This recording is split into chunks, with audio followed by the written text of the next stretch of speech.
श्री गणेशाय नमः।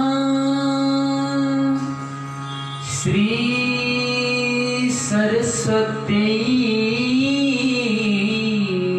नमः।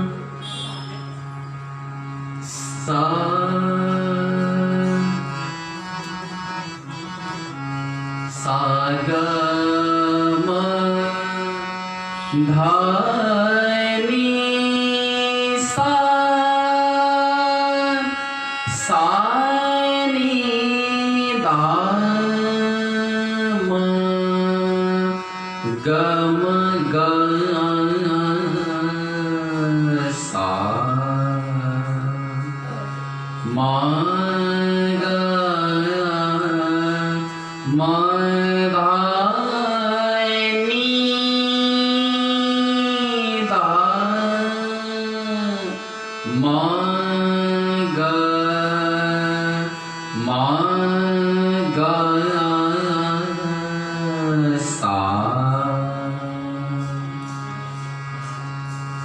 वक्रतुंड महाकाय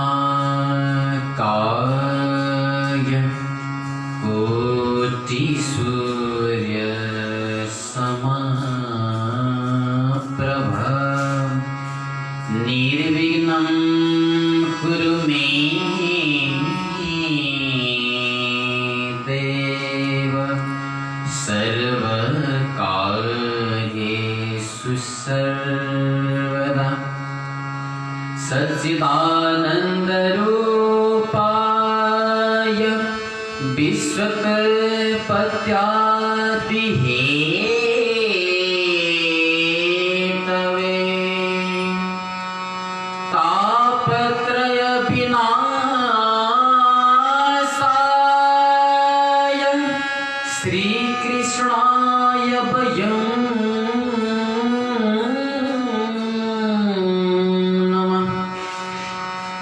गंगातरंगरमणीयं जटाकलापं गौरी निरंतर विभु सीतवामभागं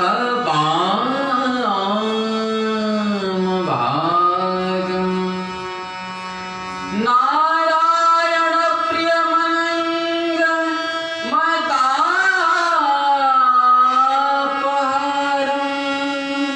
वाराणसी पुरपतिं भज विश्वनाथं। कृष्णाय वासुदेवाय हरे परमात्मने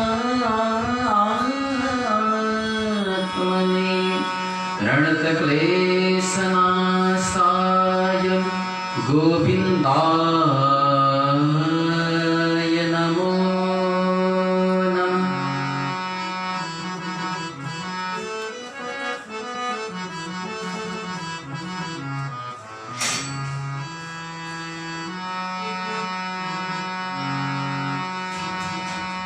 रागमाला पुस्तक।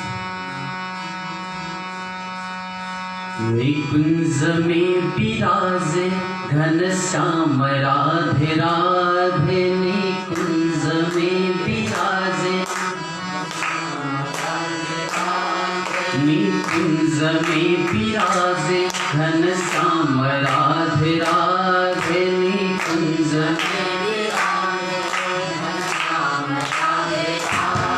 निकुंज में विराजे घनश्याम राधे राधे। निकुंज में विराजे घनश्याम राधे राधे। श्याम राधे राधे घनश्याम राधे राधे।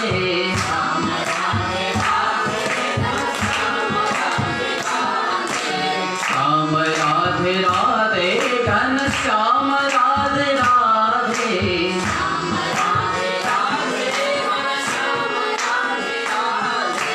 श्याम राधे राधे घनश्याम राधे राधे।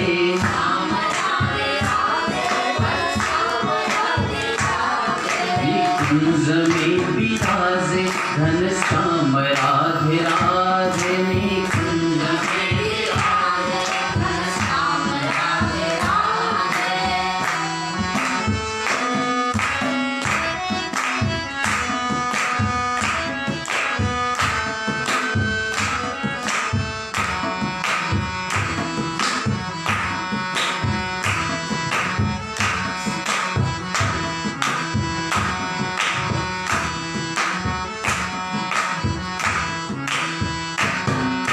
निकुंज में विराजे घनश्याम राधे राधे निकुंज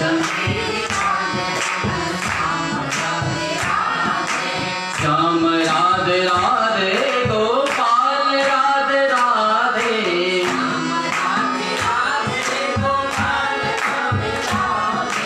श्याम राधे राधे गोपाल राधे राधे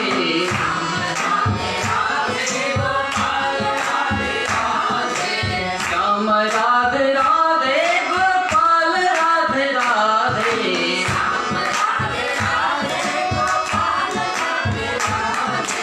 श्याम राधे राधे गोपाल राधे राधे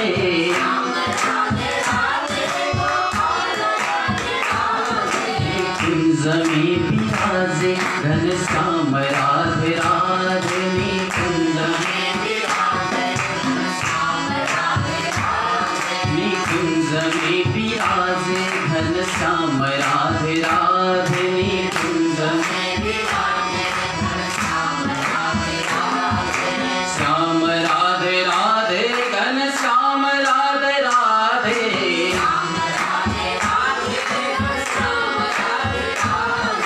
श्याम राधे राधे घनश्याम राधे राधे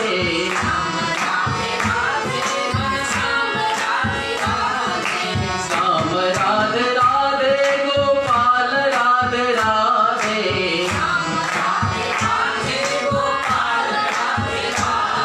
निकुंज में विराजे घनश्याम राधे राधे निकुंज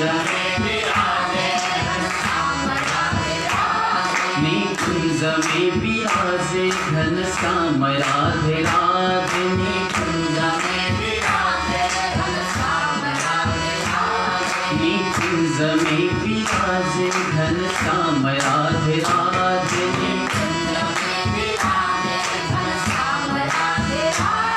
निकुंज में विराजे घनश्याम राधे राधे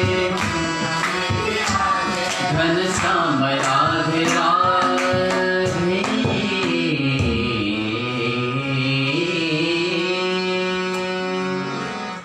राधा सर्वेश्वर भगवान को कृष्णचंद्र भगवान को पतित पावन भगवन नाम को श्रीमद् भागवत महापुराण को आज को आनंद को जय जय श्री राधे श्याम। परम मंगलमय परात्पर अखिलेश्वर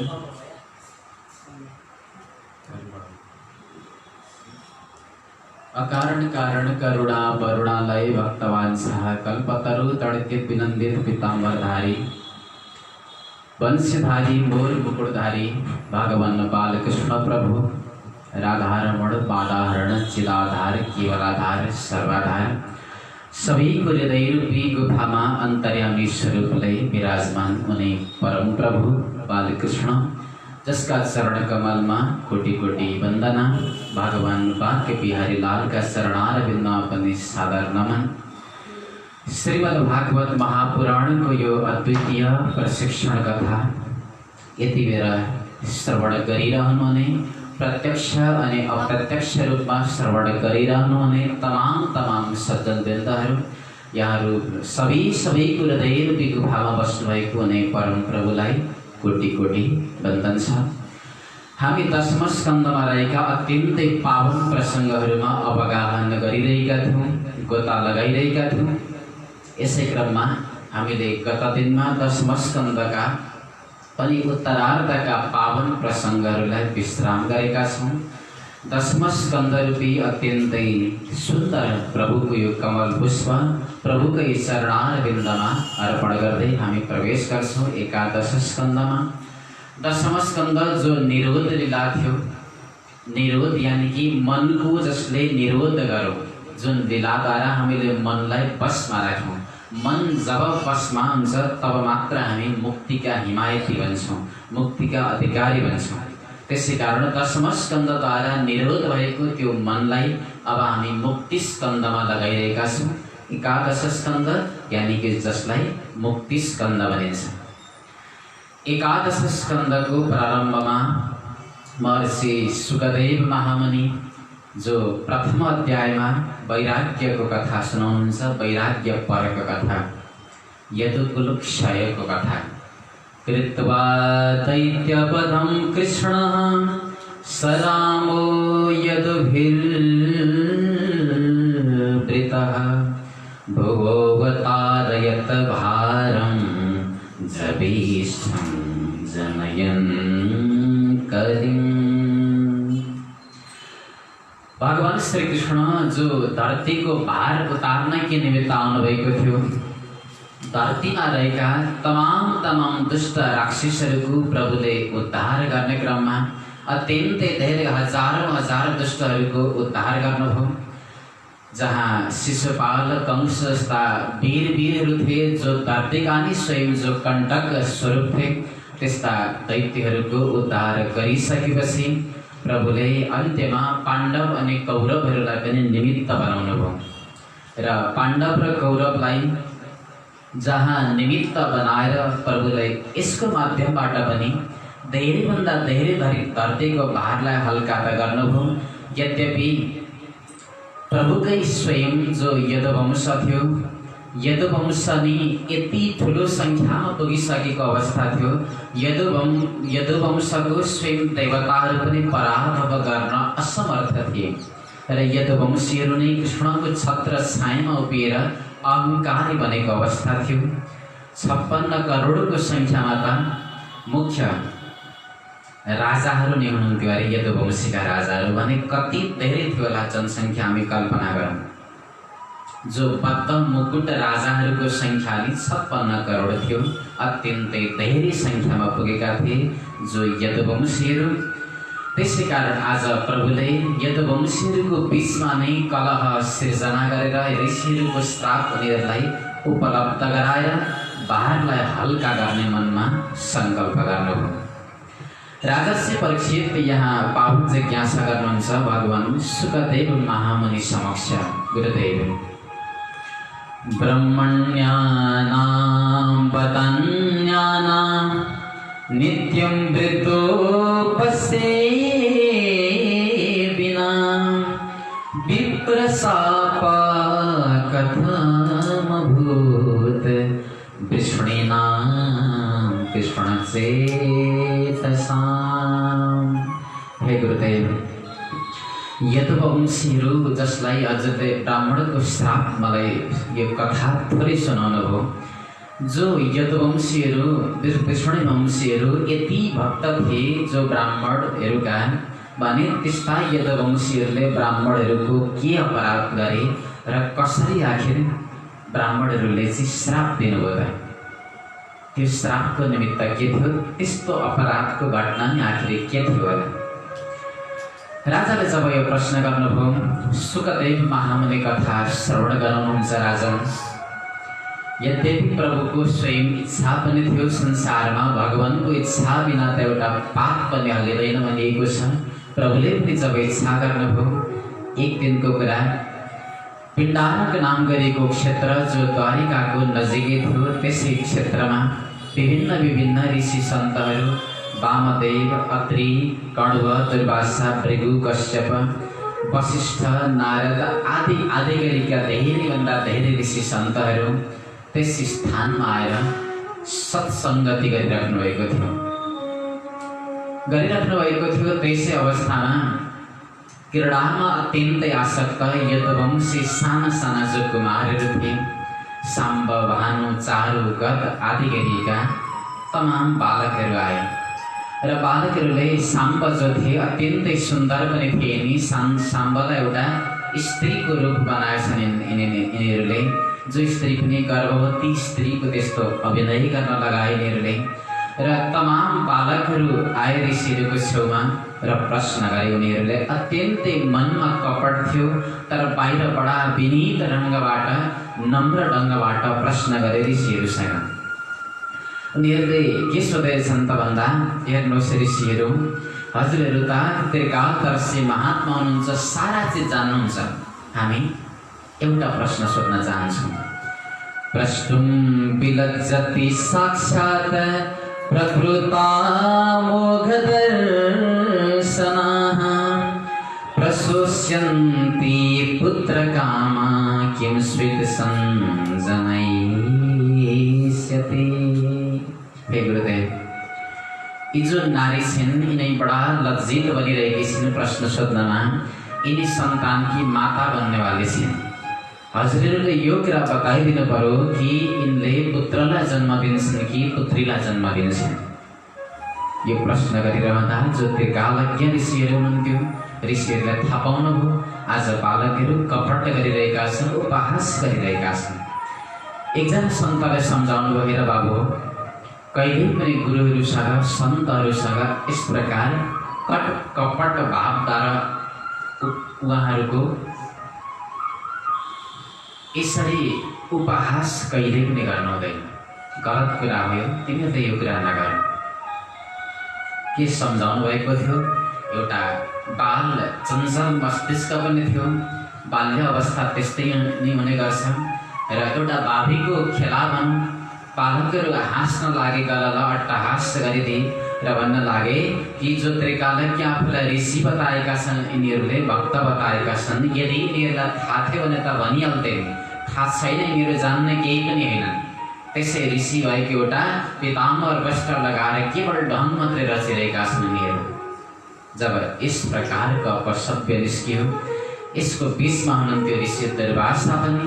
ऋषि दुर्वासा अत्यन्तै क्रोधमा आएर तुरन्त श्राप दिनुभयो, हे मन्द मतिवाला बालक हो, जो प्रश्न गरिरहेका छु यिनले कसको जन्म दिन्छन् भनेर, न त पुत्रको जन्म न पुत्रीको जन्म, यसले जन्म दिनेछ त केवल जनयिष्यति वो मन्दा मुसलम कुलनाशनम।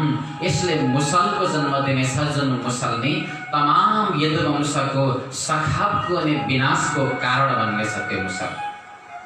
अब त बालकहरू यति धेरै डराए, तुरन्त साम्बका ती वस्त्रहरूलाई खोल्न लाग्यो। उनीहरू साह्रै भयले कातर बनिरहेका थिए र वस्त्रहरू खोल्ने क्रममा साँच्चै नै त्यहाँ एउटा विशाल मुसल भेटियो, जुन साम्बाको पेटमा।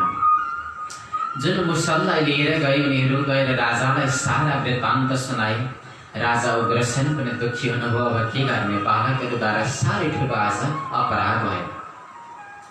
सबैलाई थाहा हो यदुवंशीहरूलाई, तर जुन बालकको अपराध भगवान श्री कृष्ण समक्ष पुग्न कसैले पनि दिएनन्। यसलाई भित्रभित्रै लुकाउने प्रयत्न गरे। राजा उग्रसेनले जुन मुसललाई आज चुर चुर गर्नुभयो, जहाँ धुलो धुलो बनाउनु भएको थियो, जुन धुलो फ्याँकियो समुद्रमा धुलो फ्याँकियो र अन्तिममा जुन अवशेष रहेको थियो सानो एउटा फलामको टुक्रा जसलाई समुद्रमा फ्याँकिएको थियो, त्यो धुलो नै आज तटमा आएर एराका नाम गरेको घाँसको रूपमा परिणत भयो, जो अत्यन्तै धारिलो घाँसको रूपमा थियो। भने त्यहीले मुसल एउटा माछाले निल्न सफल भएछ, जुन माछालाई एकजना व्याधाले आफ्नो जालमा फन्दामा फसाउन सफल भए र जुन मुसललाई लगेर त्यो माछालाई लगेर चिर्ने क्रममा उनले त्यो सानो एउटा फलामको टुक्रा भेटे, जसलाई आफ्नो बाणको अग्रभाग बनाइदिए। जुन मुसलले आज परब्रह्म परमात्मा श्री कृष्णको अन्त्यमा विनाशको निमित्त पनि बन्यो र यसरी आज ऋषिहरूको श्रापलाई नै निमित्त बनाएर तमाम यदुवंश तमाम यदुकुल संहारको एउटा घडीमा प्राप्त भयो। यी अन्तिम दिनहरू जब श्राप परेको अवस्था थियो यदुवंशीहरूलाई, यस अवस्थामा जो अत्यन्तै डराइरहेका थिए, नारदजी प्राय गरेर नित्य द्वारिकामा निवास हुने गर्थे नारदजीको, कारण द्वारिकामा उहाँलाई श्राप, दक्षको श्रापले पनि केही गर्न सक्दैनथ्यो। त्यसै कारण नारदजी एक दिन जानुभयो द्वारिकामा। यसै सन्दर्भमा यसै समयमा द्वारिका जानुभयो।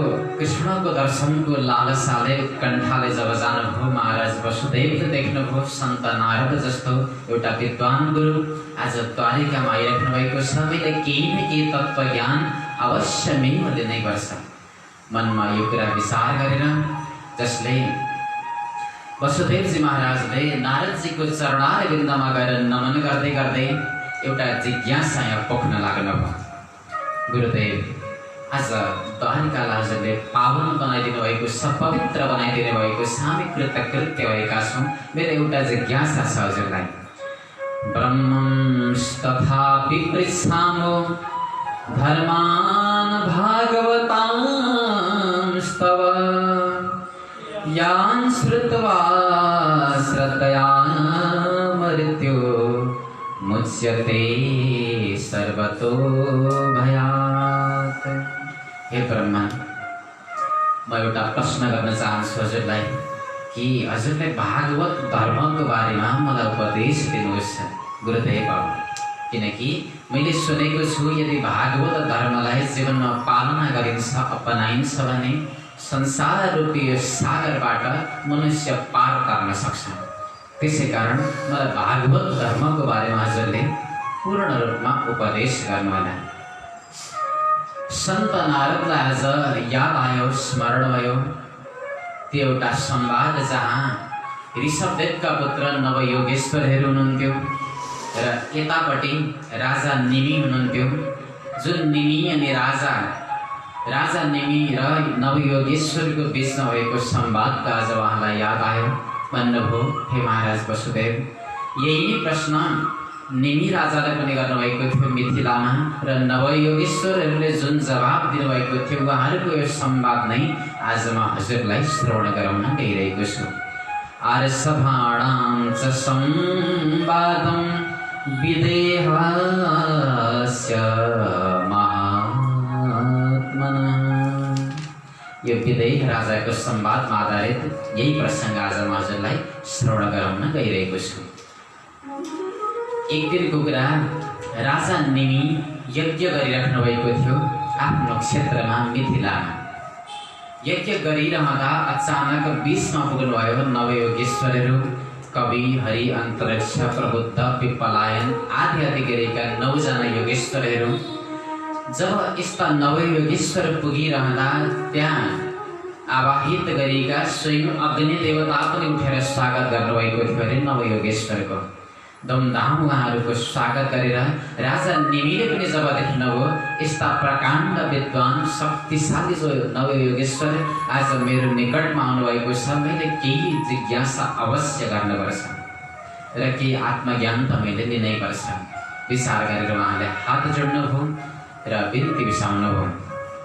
दुर्लभो मानुषो देहो देहिनां क्षणभङ्गुरः तत्रापि दुर्लभं मन्ये वैकुण्ठ प्रियदर्शनम्। हे गुरुदेव, दुर्लभ हो मानुष देव हो।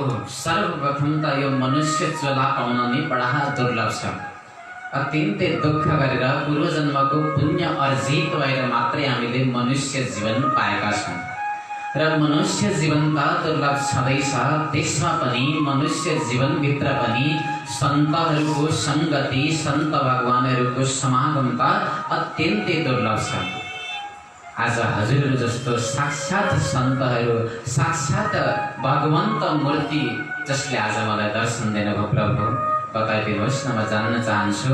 अत आत्यन्तिकं क्षेमं पृच्छामि भवतो नगा।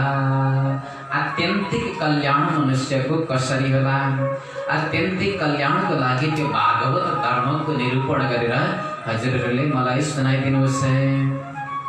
न योगेश्वरलाई यस प्रकार जब सुन्दर प्रश्न गर्नुभयो राजा निमिले, नव योगेश्वर मध्ये जो कवि नाम गरेको योगेश्वर हुनुहुन्थ्यो, जो स्वयं कवि यानि कि विद्वान पनि हुनुहुन्थ्यो, कवि महाराजले, कवि नाम गरेका योगेश्वरले भागवत धर्मको उपदेश गर्नुहुन्छ। मन्ये कुतश्चित् भयमच्युतस्य पादाम्बुजोपासनमात्र नित्यम् उद्विग्नबुद्धे रसदात्मभावात् विश्वत मना यत्र निवर्तते। गर्नुहोस् राजन। हजुरले भागवत धर्मको बारेमा मलाई प्रश्न गर्नुभएको छ। जुन कर्म गर्दा, जुन साधना गर्दा हामीले संसारमा ईश्वरलाई प्राप्त गर्न सकिन्छ, वास्तवमा त्यही नै भागवत धर्म हो। र यसको निमित्त जहाँ यमराजको पनि भय हुँदैन, जहाँ कुनै प्रकारको संसारिक भय पनि रहँदैन र जहाँबाट आत्यन्तिक रूपमा कल्याण गर्न सकिन्छ आफ्नो, त्यो एउटै उपाय हो प्रभु चरणारविन्दको सेवा गर्नु। भगवत आराधना भन्दा ठुलो भागवत धर्म संसारमा अरू कुनै पनि छैन। र भागवत आराधनामा हामीले प्रभुको शरणमा जानुपर्छ। शरणागति भन्दा ठुलो धर्म संसारमा दोस्रो कुनै पनि छैन। त्यसै कारण प्रभुको दिव्य चरणको शरणलाई ग्रहण गर्नुपर्छ। यही नै वास्तवमा भागवत धर्म हो। र दोस्रो तिमीलाई म महत्त्वपूर्ण कुरा पनि बताइरहेको छु। कायेन वाचा मनसेन्द्रियैर्वा बुद्ध्यात्मना वा नुसृता स्वभावा करोति यद् यद् सकलं परस्मै नारायणायेति समर्पयेत्। सबैभन्दा ठुलो कुरो त जति हामीले कर्म गरेका हुन्छौँ ती तमाम कर्महरू, चाहे हाम्रो शरीरद्वारा, वाणीद्वारा, मनद्वारा, इन्द्रियद्वारा, बुद्धिद्वारा गरिएका तमाम कृत्यहरू, कर्महरूलाई हामीले प्रभु चरणारविन्दमा अर्पण गर्नुपर्छ। ती गरेका कर्मलाई हामीले जब आफूमा राख्दैनौँ भने अनि हामी संसारबाट मुक्त बन्न सकिन्छ। यो कर्मको ग्रन्थीलाई पनि हामीले स्वयं वेदन गर्न सकिन्छ राजन। र मुख्यतया प्रभुका दिव्य जुन सुभद्र कथाहरू छन्, पापनाशक कथाहरू छन्, ती कथाहरूलाई पनि हामीले सुन्दै यदि गयौँ भने त्यो हृदयको मलरूपी पापलाई पनि हामीले विनाश गर्दै जान्छौँ। वास्तवमा यही नै हो भागवत धर्म भनेको। राजाले अर्को प्रश्न गर्नुभयो पुनः, हे गुरुदेव, म जान्न चाहन्छु अथ भागवतम गुरुत यद्धर्मो यादृशो नृणाम। म भक्तहरूको स्वरूपको बारेमा जान्न चाहन्छु कि संसारमा भक्तहरूको स्वरूप कस्तो छ, भक्तहरू कति प्रकारका हुने गर्छन्। नर योगेश्वर मध्ये नृणाम, हरि नाम गरिएको जो योगेश्वर हुनुहुन्छ, हरि नाम गरिएको योगेश्वरले यहाँ बताउनुहुन्छ भक्तको कोटि, भक्तको प्रकार। सर्वभूतेषु य पश्यते भगवान् भावमात्मना भूतानि भगवत्यात्मन् एष भागवतोत्तमः।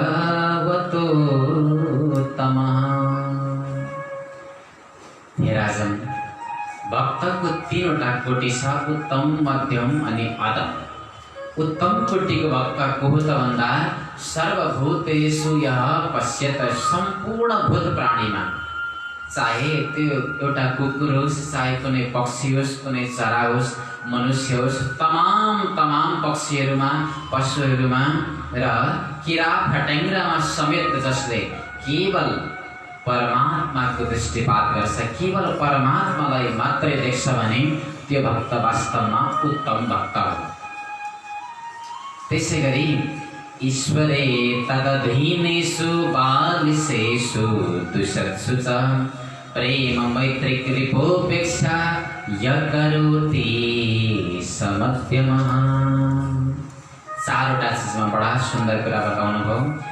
ईश्वरमा, भगवानका भक्तहरूमा, मूर्खमा अनि शत्रुहरूमा क्रमशः। ईश्वरमा प्रेम दृष्टिले जसले हेर्छ, भगवानका भक्तहरूमा मैत्री राख्छ अनि मूर्खहरूमा कृपा राख्छ र शत्रुहरूमा उपेक्षा दृष्टि राख्छ क्रमशः भने त्यो भक्त चाहिँ मध्यम कोटिको भक्त हो।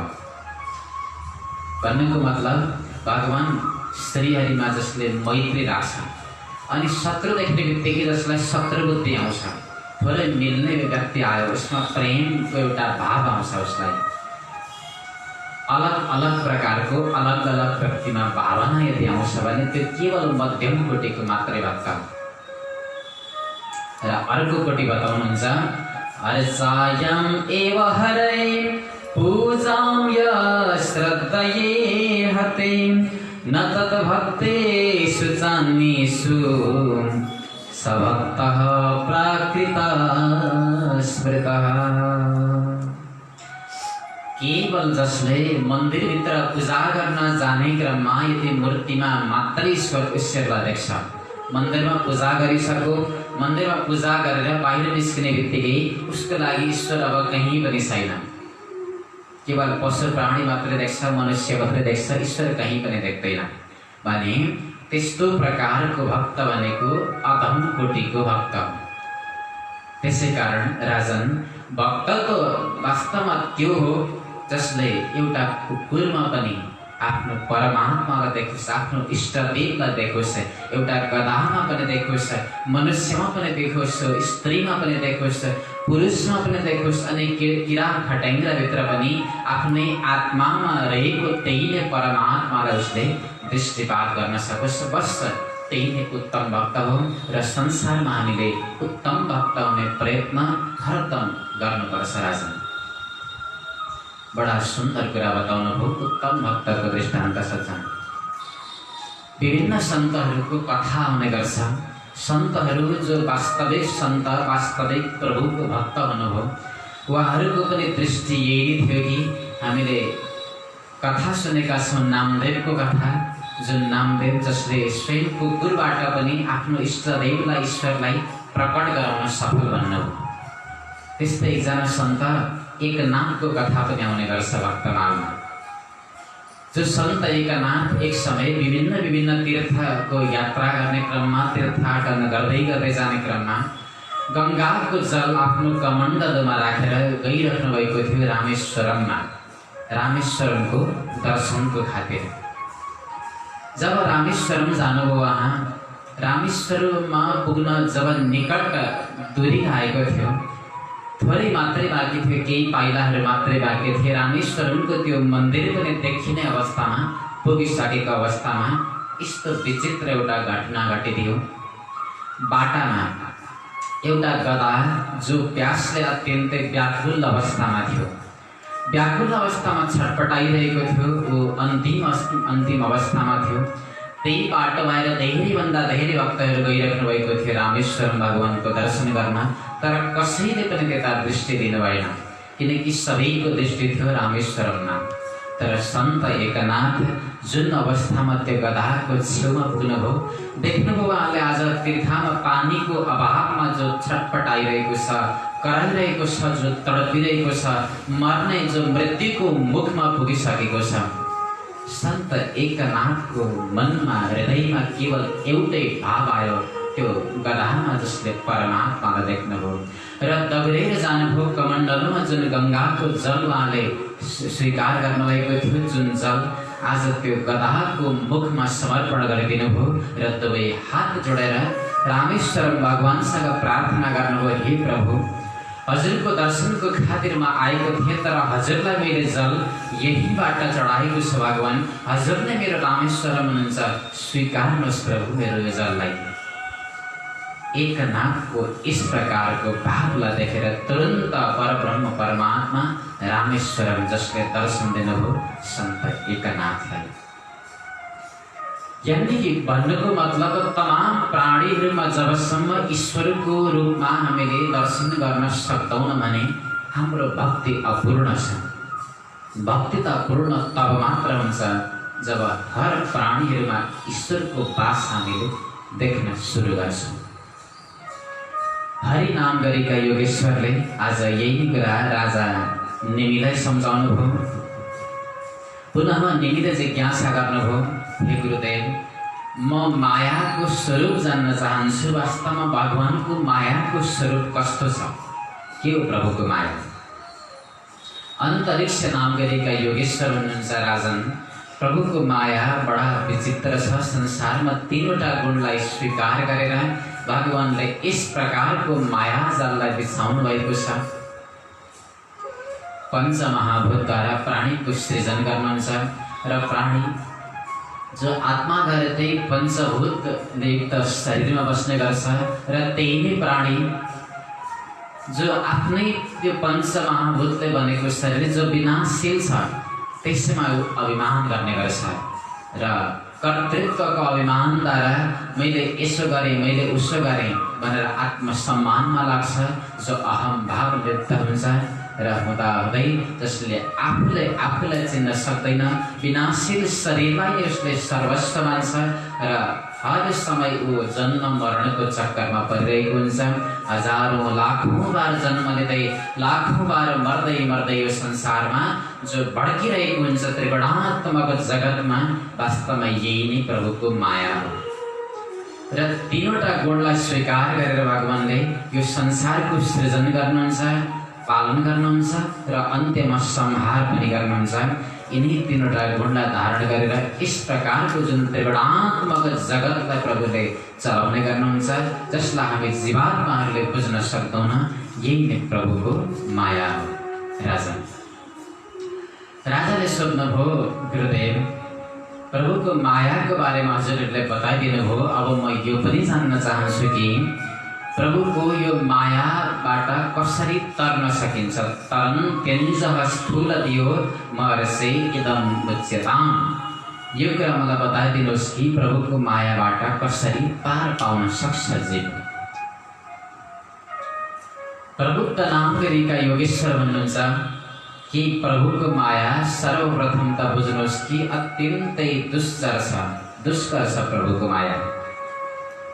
योगेश्वर कृष्ण गीतामा भन्नुहुन्छ, दैवी हे सा गुणमयी मम माया दुरत्यया मामेव ये प्रपद्यन्ते मायामेतां तरन्ति ते। मेरो माया चाहिँ कस्तो छ अर्जुनसँग भन्नुहुन्छ, दैवी हे सा गुणमयी मम माया दुरत्यया, अत्यन्तै दुरत्य छ, जान्नै नसकिने छ, पार्नै नपाउने छ यो माया। र कसरी तर्न सकिन्छ भन्दा अर्जुनलाई नै भन्नुहुन्छ, माम एव ये प्रपद्यन्ते मायाम एतां तरन्ति ते। जो ममा प्राप्त हुन्छन्, शरणागति रूपलाई जसले स्वीकार गर्छन् र मेरो भावलाई जसले मेरो ईश्वरत्वको जुन ईश्वरत्वको एउटा पद छ त्यसलाई स्वीकार गर्छन् र भक्त बनेर जो मेरो शरणमा आएर बस्छन् भने उनीहरूलाई म यो संसार रूपी मायाबाट पार लगाइदिन्छु। र यसको अलावा तस्मात् गुरुं प्रपद्येत जिज्ञासु श्रेयोत्तमम्। अत्यन्तै जिज्ञासु बनेर हामीले गुरुदेवको शरणमा जानुपर्छ। जो शब्द ब्रह्म अनि परब्रह्ममा अत्यन्तै निष्णात भएका यस्ता गुरुहरूसँग गएर हामीले बस्यौँ, सत्सङ्ग गऱ्यौँ, उहाँहरूका ती कथाहरू सुन्यौँ भने यो संसारको मायाबाट हामी पार गर्न सक्छौँ। त्यसै कारण गुरुको शरणागतिलाई हामीले स्वीकार गर्नुपर्छ र भागवत धर्मलाई पनि हामीले पालन गर्दै गर्दै साधु सङ्गतिलाई हामीले साथमा अनुकरण गर्दै गर्दै यदि गयौँ भने मायाबाट हामी पक्कै पनि पार गर्न सक्छौँ। किनकि गुरुहरूले त्यो अन्धकारको जुन बादल छ त्यो अन्धकारको बादललाई हटाइदिनुहुन्छ। उहाँहरूले त्यो मायाको बादल अन्धकारको बादल हट्ने बित्तिकै परमात्माको हामीले साक्षात् आफ्नै हृदयमा दर्शन पाउँछौँ। त्यसै कारण राजन नारायण आश्रित बनेर हामीले यस प्रकार गुरुको शरणमा जानुपर्छ, तब हामीले मायाबाट पार पाउन सक्छौँ। राजाले पुनः प्रश्न गरिदिनु भयो, नारायणाभिधानस्य ब्रह्मणः परमात्मनः। नारायणको स्वरूप के छ? नारायण तत्त्व के हो? नारायण कसलाई भनिन्छ गुरुदेव? पिप्पलायन भन्नुहुन्छ। राजन बडा सुन्दर प्रश्न गर्नुभयो।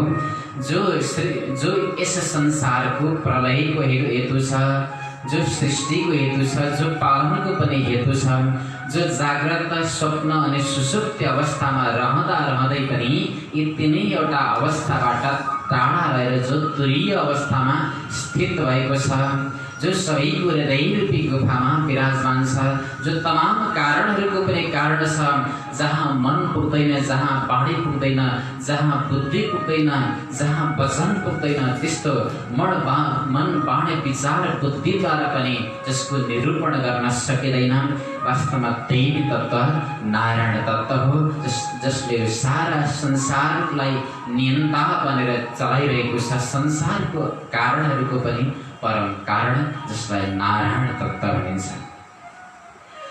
राजाले पुनः अर्को प्रश्न गर्नुहुन्छ, गुरुदेव अब म जान्न चाहन्छु हजुरले भक्तियोगलाई नै भक्तिको कर्मयोगलाई नै भक्तिको आश्रय बताउनु भयो, म कर्मयोगको बारेमा पनि जान्न चाहन्छु, म कर्मको बारेमा जान्न चाहन्छु। विशेष गरी कर्म कति प्रकारका हुने गर्छन्, कस्ता कस्तालाई हामीले कर्म भन्ने। आविर्होत्र नाम गरेका योगेश्वर भन्नुहुन्छ, कर्मा कर्म विकर्मेति वेदवादो न लौकिकः वेदस्याच्चेश्वरात्मत्वत् तत्र मुह्यन्ति सूरयः। राजन, कर्म पक्कै पनि भक्तिको आश्रय छ। कर्म गर्दा नै भक्ति हामीले प्राप्त गर्न सक्छौँ। कर्म विशेष गरी कर्मको 3वटा कोटि छ, कर्म, अकर्म अनि विकर्म।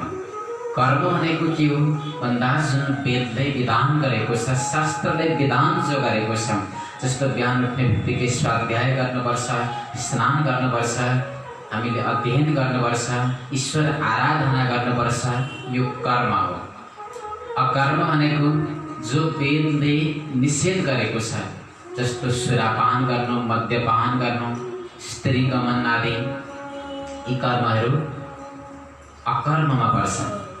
भने विकर्म भनेको के हो त भन्दा जुन चाहिँ वेदले विधान गरेको छ, स्वाध्याय गर्नको लागि, यज्ञ गर्नको लागि, यस्ता प्रकारका कर्महरू नगरिकन बस्नु चाहिँ विकर्म हो। र कर्मको बारेमा बडा गहन दर्शन छ राजन वेदमा। कर्म गर्न जीवको लागि शास्त्रले आज्ञा दिएको छ, तथापि कर्म भनेको केवल त्यो स्वर्गसम्म मात्र पुर्याउने हो। त्यसै कारण त्यो स्वर्गको एउटा प्रलोभन दिएर जीवलाई, जसरी एउटा बालकलाई औषधि खुवाउनको निमित्त मिठो लड्डुको उसलाई प्रलोभन दिइन्छ, र मिठो त्यो गुलियो लड्डु दिने बित्तिकै बालकले त्यो तीतो औषधि पनि जब खान्छ, त्यसै गरी अज्ञानी जीवहरूलाई पनि स्वर्गको त्यो प्रलोभन दिएर कर्ममा उनीहरूलाई आकर्षित गरिएको छ। यद्यपि निष्कर्म्याम लभते सिद्धिम रोचनार्था फलश्रुति, केवल फलश्रुति मात्र दिएको, वस्तुतः त्यो कर्म जुन हामीले काम्य कर्म गर्छौँ त्यसबाट अत्यन्तै कल्याण हुँदैन। जीवले त्यो कर्म गरोस् र जसबाट उसले स्वर्ग पाओस् र जन्म मरणको चक्रमा ऊ पर्दै जान्छ र अन्त्यमा उसले थाहा पाउँछ कि यसबाट पनि माथि उठ्नु पर्ने रहेछ।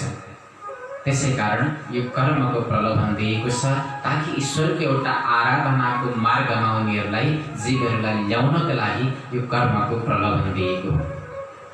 कर्मयोगको बारेमा अत्यन्तै गहन व्याख्या आविर्होत्र नाम गरेका योगेश्वरले गर्नुभयो। राजाले पुनः प्रश्न गर्नुभयो कि प्रभु यस धरतीमा आएर प्रभुले कस्ता कस्ता कर्महरू गर्नुहुन्छ, ती प्रभुको कर्महरूको बारेमा म जान्न चाहन्छु राजा। गुरुदेव द्रुमिल नाम गरेका योगेश्वर हुनुहुन्छ। हेर्नुहोस् राजन, प्रभुका कर्महरूको बारेमा हजुरले प्रश्न गर्नुभयो, तर प्रभुका कर्महरूको बारेमा गुणगान गाउन अपरम्पार छ यो कुरा। युवा अनन्तस्य गुणानन्ता ननुक्रमेष्यन् सतुपाल बुद्धिः। जो भगवान कस्तो हुनुहुन्छ भन्दा भगवान नै अनन्त हुनुहुन्छ, भने अनन्त स्वरूप परमात्माका कर्महरू पनि वास्तवमा अनन्त नै छन् संसारमा। ती अनन्त कर्महरू हामीले जति नै व्याख्यान गरे पनि पार पाउन सकिँदैन। रजांसि भूमे गणयेत कथञ्चित् कथम कदाचित कसैले पृथ्वीमा रहेका प्रत्येक धुलाका कणहरूलाई गर्न सक्ला, तर परमात्माका कर्महरूलाई कदापि पनि गर्न सकिँदैन, त्यो असम्भव छ। नरनारायण भगवानको दिव्य कथा सुनाउनुहुन्छ यहाँ। जो नरनारायण भगवान तपस्यामा अटल बनेर बस्नुभयो। इन्द्रले विभिन्न अप्सराहरू पठाउँदा पनि जसले समाधिबाट आफ्नो स्थान छोड्नु भएन। नरनारायण भगवानको दिव्य कथाको साथमा भगवानका दिव्याति दिव्य कर्महरूको पनि व्याख्या यहाँ योगेश्वरले गर्नुभयो। राजाले पुनः प्रश्न गर्नुभयो, गुरुदेव अब म अर्को कुरा जान्न चाहन्छु। संसारमा जो व्यक्ति परमात्माको आश्रित बनेर कर्म गर्दैनन्, भगवानको पथमा लाग्दैनन्, भगवानको भजन गर्दैनन् भने त्यस्ता अशान्त व्यक्तिहरूको निमित्त तेषां अशान्त कामानं का निष्ठा विजितात्मनां, ती अशान्त व्यक्तिहरू, ती अज्ञान व्यक्तिहरूको गति के होला जो भगवानको भजन गर्दैनन् संसारमा।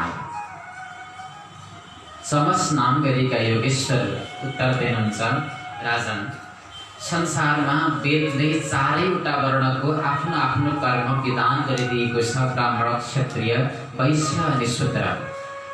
जो जुन वर्णमा जन्म लिन्छ उसले आफ्नै वर्ण विहित कर्म गर्नुपर्छ। वेदको अनुशासन हो, वेदको आज्ञा हो। यदि उसले यसो गर्दैन, ऊ कर्मबाट ऊ बाहिर जान्छ अथवा परमात्माको भजनमा ऊ त्यो पथमा लाग्न यदि चाहँदैन भने र उसले अनेक प्रकारका मन चाहे कुराहरू गर्छ, उसले अनेक प्रकारका विलासी कुराहरू गर्छ। कहिलेकाहीँ त वेदमै रहेका कुराहरूलाई पनि आफ्नो मनमानी ढङ्गबाट उसले प्रस्तुत गर्छ। जस्तो प्रकार वेदमा बलिको विधान नहुँदै पनि वेदले बलिको विधान गरेको छ भनेर उसले यदि बलि गर्छ भने यद घ्राण भक्ष्यो पीतसुरायास तथा पशुरा लभनं अहिंसा एवं व्यवाय प्रजया नरत्या इमं विशुद्धं न विदुष धर्मम्। संसारमा हेर राजन, यद घ्राण भक्ष्यो पीतसुराया, यज्ञमा सुरापानको विधान कहिल्यै पनि गरिएको छैन, त्यसलाई सुग्ने विधान अवश्य नै छ। त्यसै गरी यज्ञमा पशुको आलभन यानि कि स्पर्श गर्ने विधान छ। पशुलाई काट्ने अनि पशुको रगत चढाउने विधान कदापि छैन। त्यसै गरी सन्तान पितृ ऋणको निमित्त सन्तानलाई जन्म दिने विधान हो, तर रतिको निमित्त कहिल्यै पनि होइन। इस प्रकारको यो विधानलाई नजानेर जसले यी तीनवटा कुराहरूमा जो आसक्त हुन्छ र जसले धर्मको नाममा पशुको यदि हत्या गर्छ, पशुलाई रगत चढाउने काम गर्छ, आफ्नो मनमानी ढङ्गबाट शास्त्रले भनेको छ एउटा देवीलाई चढाउनै पर्छ, इस प्रकार जुन अज्ञानीले यदि चढाउँछ भने त्यस्ता मनुष्यहरू घोरभन्दा घोर नरकमा बास गर्नुपर्छ। जसले हेर्नुहोस्, भागवतले अत्यन्त स्पष्टसँग पशु बलिको निषेध गरेको छ।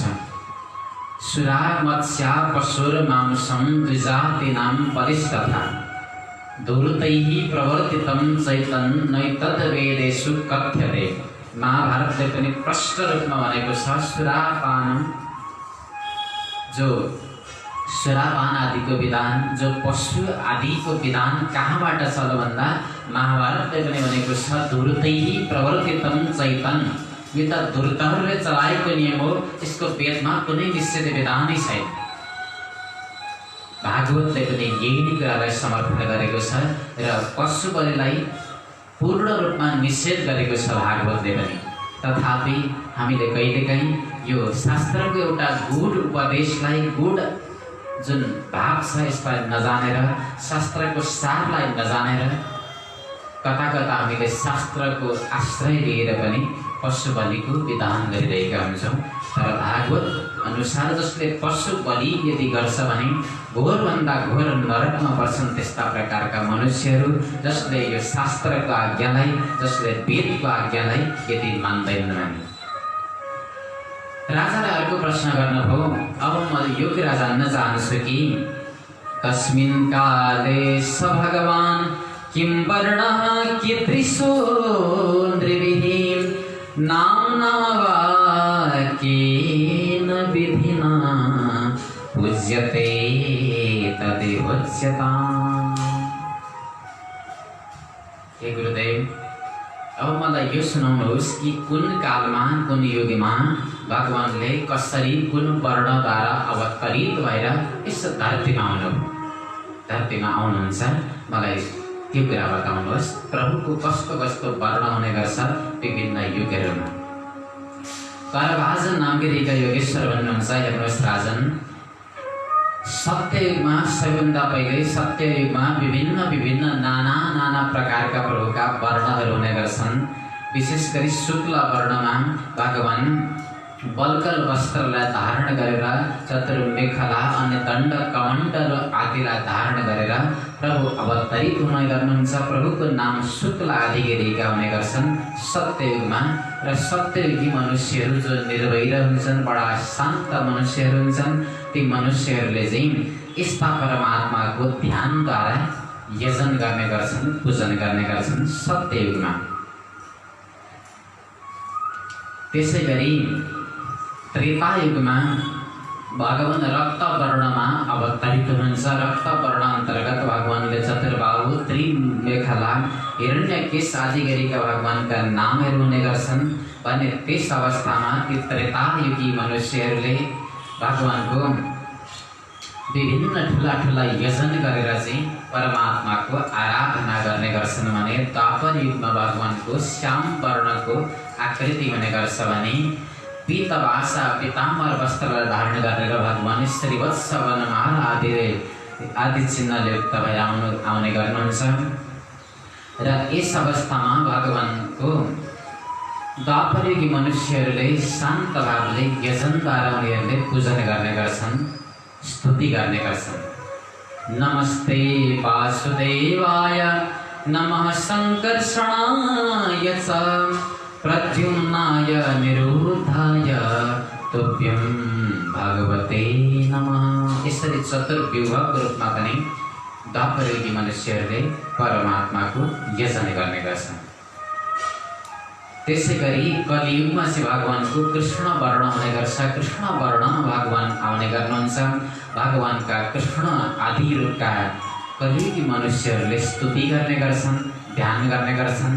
र कलियुगमा त मनुष्यहरूले केवल नाम संकीर्तनद्वारा मात्रै पनि प्रभुलाई प्राप्त गर्ने गर्छन्। राजन ध्येयं सदा परिभवग नमभीष्टदोहं तीर्थास्पदं शिवविरिञ्चिनुतं शरण्यं प्रीत्यार्थिहं प्रणतपा लभवाब्धिपूतं वन्दे महापुरुषते शरणारविन्दं त्यक्त्वा सुदुष्ट्यजसुरे सीतराज्यलक्ष्मीं धर्मिष्ठ आर्यवचसा यदगादरण्यं मायामृगं दैतैप्सितमन्मधावत् वन्दे महापुरुषते शरणारविन्दं।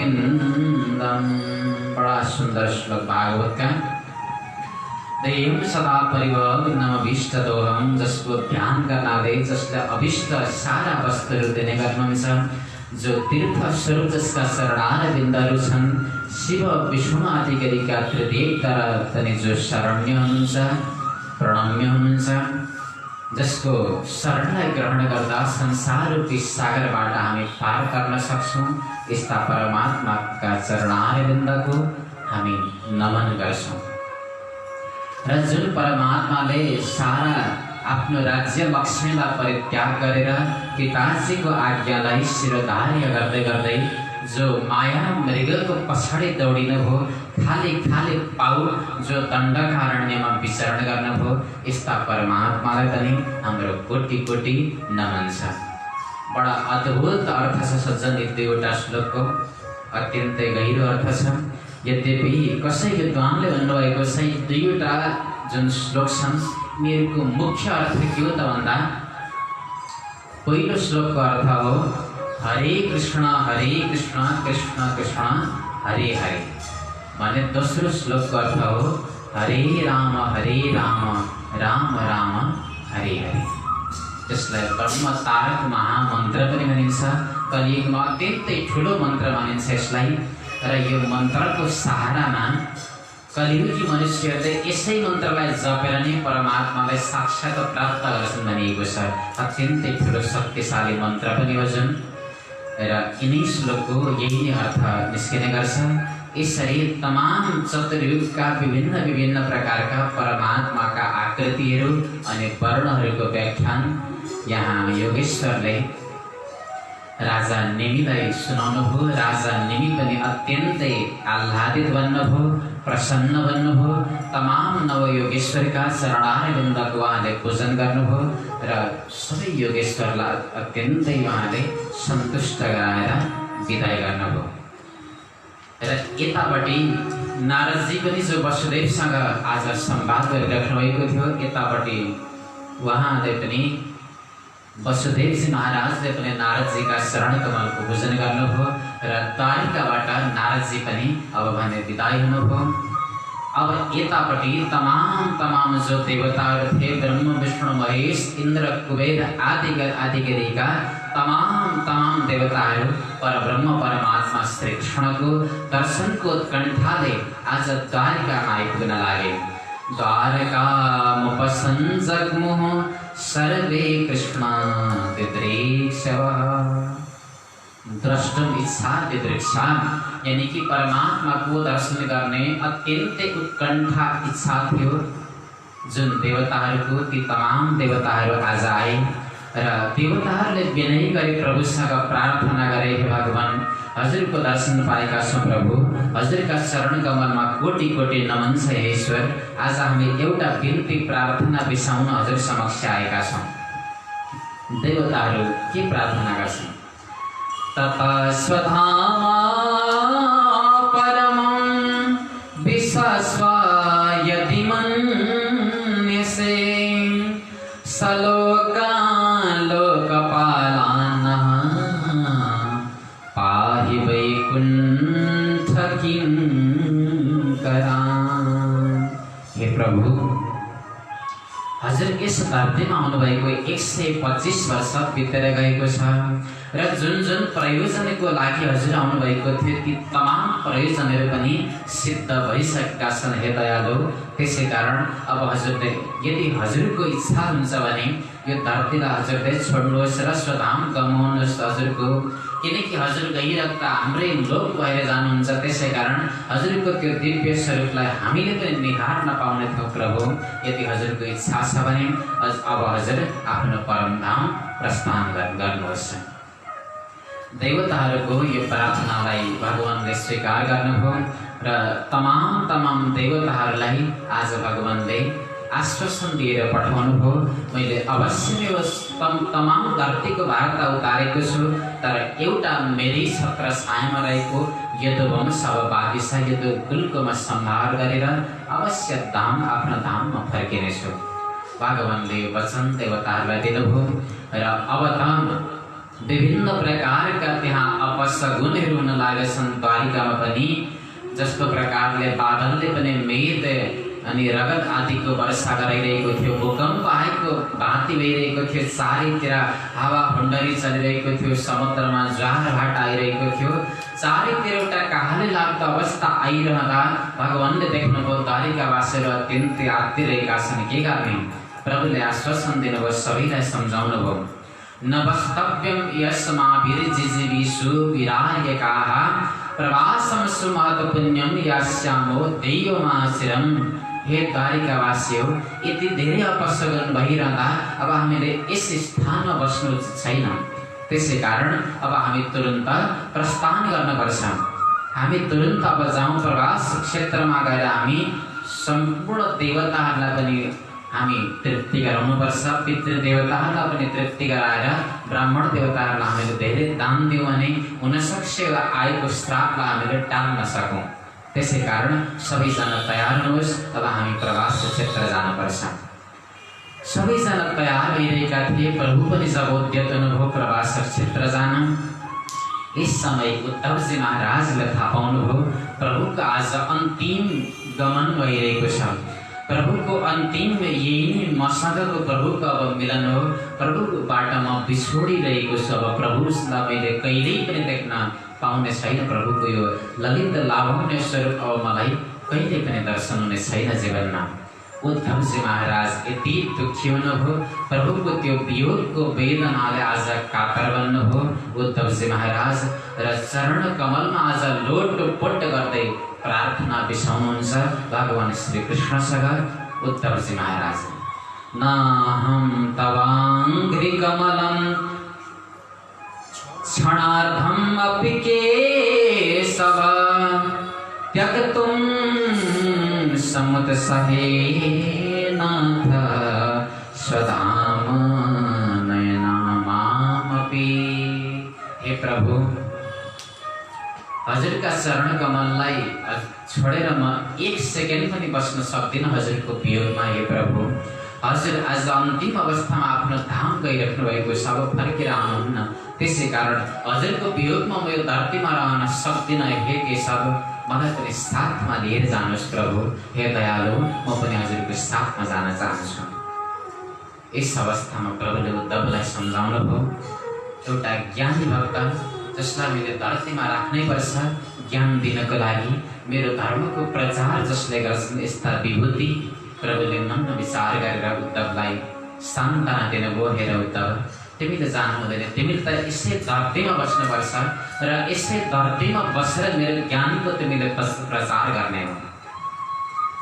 उद्धवले भन्नुभयो, प्रभु म कसरी रहन सक्छु, हजुरको वियोगमा म कसरी रहन सक्छु प्रभु, मलाई केही ज्ञान दिनुहोस् प्रभु। भगवानले भन्नुभयो, उद्धव तिमीले चारैतिर केवल मलाई मात्र दृष्टिपात गर्नु, हर प्राणीभित्र केवल मलाई देख्नु, संसारबाट निसङ्ग बन्नु, आफ्नो परिवारको ममता, आफ्ना बन्धु बान्धव, आफ्नो गृहस्थको त्यो ममतालाई, आसक्तिको त्यो बन्धनलाई तिमीले काटिदिनु र निसङ्ग बनेर तिमी विचरण गर्नु मेरो भजन गर्दै गर्दै। उद्धवजीले हात जोड्नुभयो, प्रभु यो कसरी सम्भव छ हे केशव। योगेश योग विन्यास योगात्मन योग संभव निश्रेयसाय मे प्रोक्तास त्याग संन्यास लक्षण। प्रभु, यसरी संसारको यो ममतालाई चट्टै त्याग्न कसरी सकिन्छ? हे ईश्वर, मलाई सिकाइदिनुहोस् हजुरले प्रभु। यो संसारको ममताको बन्धनलाई, यो परिवारको बन्धनलाई, यो देह गेहको बन्धनलाई कसरी त्याग्ने, कसरी सन्यासी बन्ने, कसरी सन्यास लिने भगवान, यो सन्यासको लक्षण हजुरले मलाई बताइदिनुहोस्। उद्धवले जब यो सारा गम्भीर प्रश्न भगवान श्री कृष्णलाई अर्पण गर्नुभयो, भगवान श्री कृष्णले यसको प्रत्युत्तरमा महाराज यदु अनि एकजना अवधूत महात्माको अत्यन्तै अद्वितीय संवाद सुनाउनुहुन्छ, जहाँ भगवान श्री दत्तात्रेयका अनेक गुरुहरूको कथा पनि आउने गर्छ। सज्जन, हामी समय अभावको कारणले भोलिका प्रसङ्गमा भगवान दत्तात्रेयका 24 गुरुहरूको चर्चा अवश्यमेव यहाँहरूको बिचमा गर्नेछौँ। कृष्णचन्द्र भगवानको, भक्तवत्सल भगवानको, पतित पावन भगवान नामको जय जय श्री राम।